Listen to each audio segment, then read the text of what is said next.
This is a commercial job that we did. The guy's got a lot of equipment. He wanted a 5-foot security fence around the place. I've got to have a 7-foot post because I've got to have 5 foot above ground for the fence, and I got to have 2 feet in the dirt. And I'm not tall enough to do that. So otherwise, I have to be able to get my truck beside or a ladder or something to where I can get on top of that and drive that post down. So what we did is we used 5-foot posts, so I can very easily stand here and pound them in and drive them in 2 feet, having 3 foot sticking up out of the ground. This extension piece goes on and extends it up to the 5-foot mark, above 5 foot.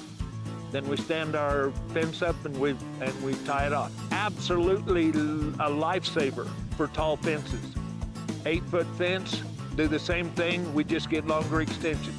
With the longer, higher fence, we made special bracing for it because it needed to be longer.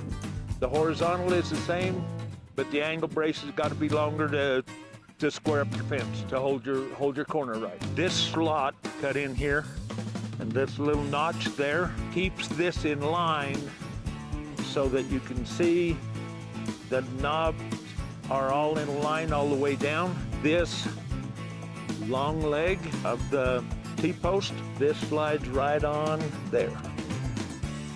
Okay, so this will go in that slot, that long leg. This drops over, drops down. That way that can never twist.